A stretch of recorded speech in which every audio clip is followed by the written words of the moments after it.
eles foram expulsos do paraíso. Pode começar. Então, eles morreram. Né? Morreram como? Sendo expulsos do paraíso, a primeira morte que eles experimentaram foi a espiritual. Por quê? A palavra morte não quer dizer separação, e nos diz o Gênesis que todos os dias Deus vinha ter com o homem na viração do dia, né? Na viração do dia, na viração da tarde. Então, expulso do paraíso, o homem perdeu a comunhão com Deus. E o profeta Isaías, no capítulo 59 do seu livro, a partir do primeiro versículo, ele fala dessa morte espiritual. Quando ele diz: eis que a mão do Senhor não está encolhida para que não possa salvar, nem os seus ouvidos agravados para não poder ouvir. Mas as vossas iniquidades fazem separação entre vós e o vosso Deus. Então essa separação, né, é a morte espiritual. E depois a morte física. E o apóstolo Paulo, escrevendo aos Romanos, ele declara: porque todos pecaram e destituídos estão da glória de Deus. Então, no passado estávamos perdidos e condenados à morte eterna. Morte espiritual, morte física e morte eterna também. O que é morte eterna? Ser lançado no lago de fogo e enxofre, como está escrito lá no Apocalipse. Né? No último capítulo do Apocalipse. E todos aqueles que não foram achados seu nome escrito no livro da vida foram lançados no lago de fogo e enxofre. Então, morte eterna. Aqui, no primeiro subtópico do primeiro tópico, a nova posição em Cristo, temos a doxologia. Após expor os versículos de abertura da epístola, versículo 1 e 2, o apóstolo Paulo apresenta uma sequência de texto que se caracteriza pela verdadeira adoração e bondade ativa de Deus. Glorificado e exaltado seja o nome do Senhor. Foi a partir do versículo 3. Né? Bendito Deus e Pai do nosso Senhor Jesus Cristo, o qual nos abençoou com todas as bênçãos espirituais nos lugares celestiais em Cristo, etc. Né? Então, ele começa pela frase: bendito o Deus e Pai de nosso Senhor Jesus Cristo. Versículo número 3. Ele começa pela frente: bendito o Deus e Pai do nosso Senhor Jesus Cristo. Onde bendito significa digno de louvor. Essa palavra bendito era usada pelos rabinos, né? A palavra bendito era usada pelos rabinos, referindo-se a Deus. Né?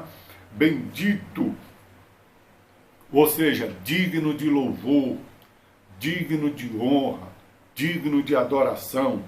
O apóstolo dá sequência até o versículo 14, por meio de um maravilhoso tributo ao Eterno e suas muitas bênçãos concedidas aos homens. Ou seja, o apóstolo Paulo aqui, ele dirige uma adoração, porque a Bíblia Sagrada nos declara que nós fomos criados para o louvor da sua glória. Nós fomos criados para o louvor da glória de Deus. Né? E o apóstolo Paulo, aqui ele faz menção das bênçãos espirituais. Isso será o assunto do nosso segundo subtópico, as bênçãos espirituais. Obviamente que as bênçãos espirituais não são materiais, mas provenientes dos lugares celestiais. Isto é, do reino espiritual. Essas bênçãos são mencionadas na longa passagem de Efésios, do versículo 3 até o versículo 14.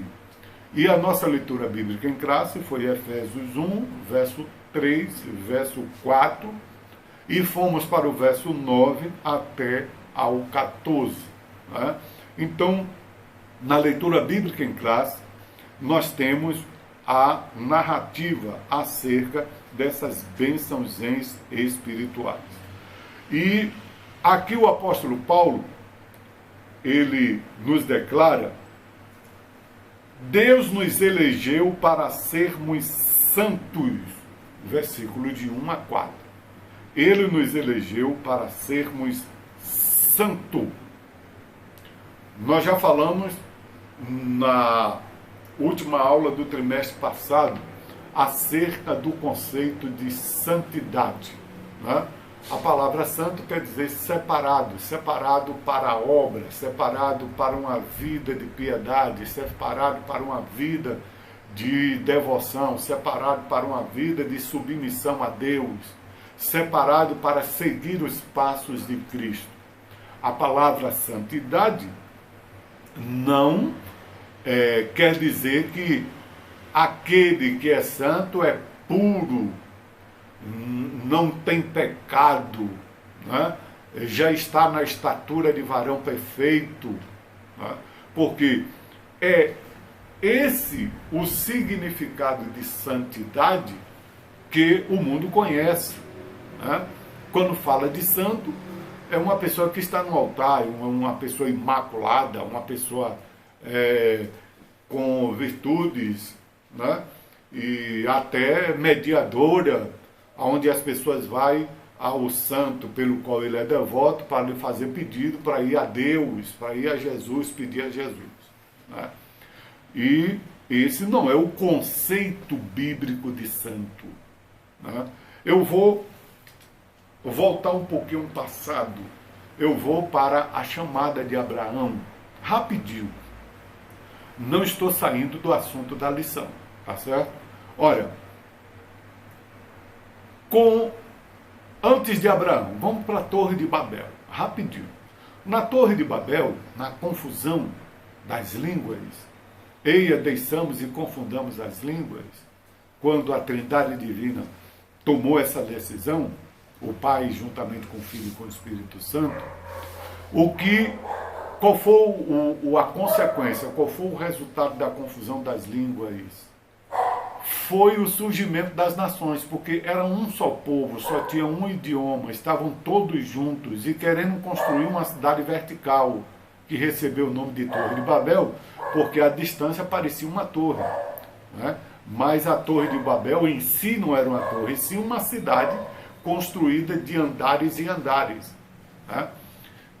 Houve o surgimento das nações, mas as nações continuaram gentílicas, as nações continuaram adorando a natureza, adorando o sol, adorando a lua, adorando pau, adorando pedra, adorando ouro, prata.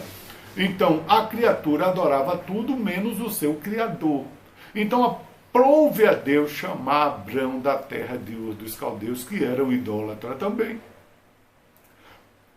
para dele fazer um novo povo, um povo eleito, que lhe adorasse e lhe prestasse culto. Quem é esse povo? A nação de Israel. E a Bíblia chama a nação eleita, a nação santa, povo separado, povo resgatado.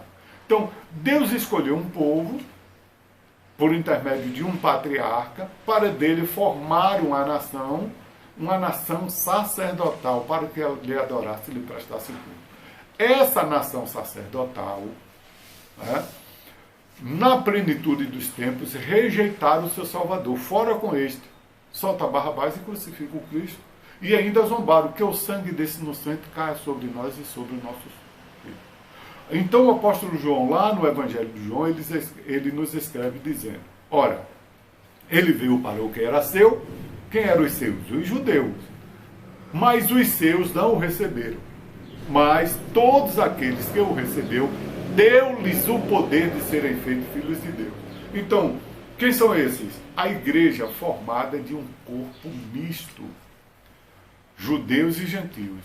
Então, todos aqueles que arrependem-se dos seus pecados e aceitam Jesus como Salvador, passa a ser igreja e agora passa a fazer parte das bênçãos espirituais nos lugares celestiais, né?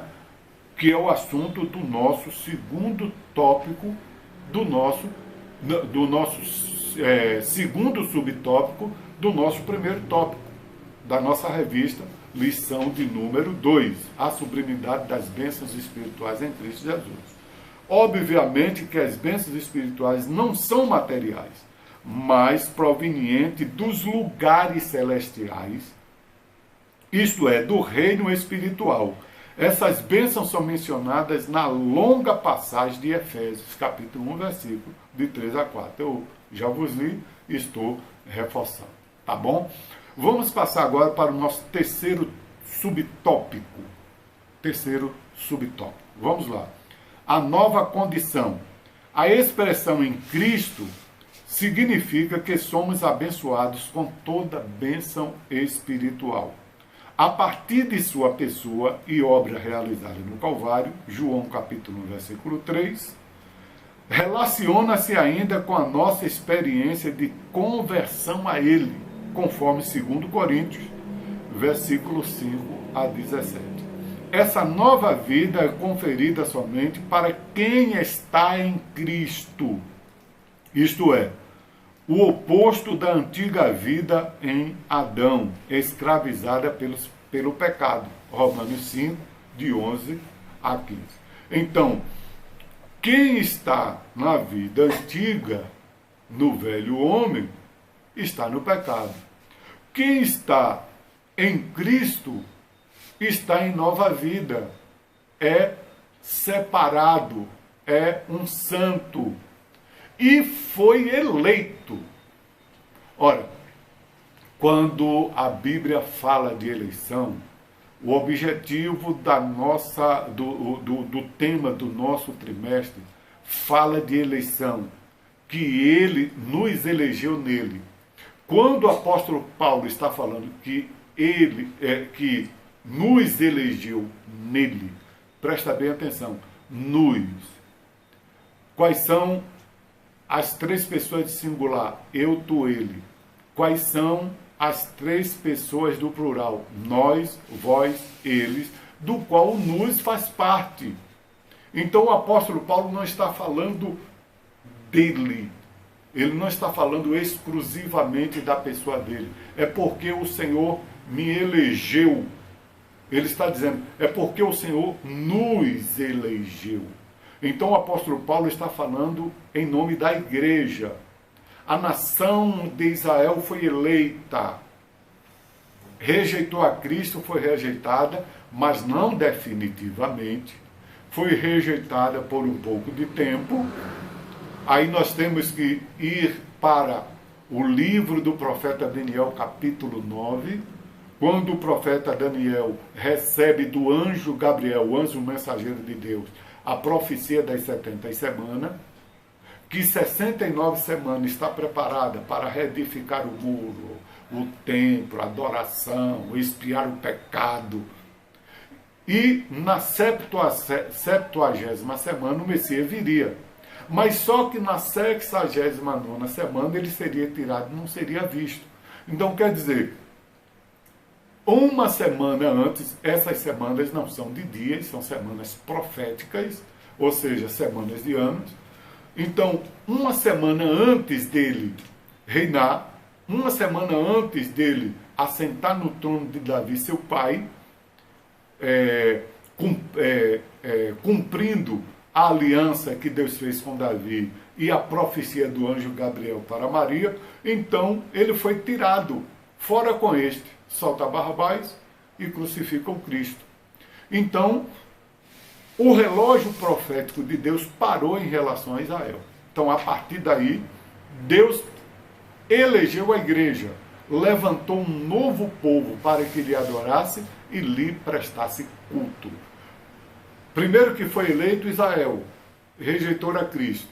Então, porque a Bíblia é categórica em dizer que a salvação vem dos judeus, então eles rejeitaram a Cristo. Como eles rejeitaram, eles foram rejeitados também. O relógio profético em relação com Israel parou ali e Deus elegeu um novo povo que lhe prestasse culto. E esse novo povo, ele é composto de gentios e de judeus também, porque todos aqueles judeus que se arrependeram, como José de Arimateia, que disse verdadeiramente: este é o Filho de Deus. Glorificado e exaltado seja o nome do Senhor.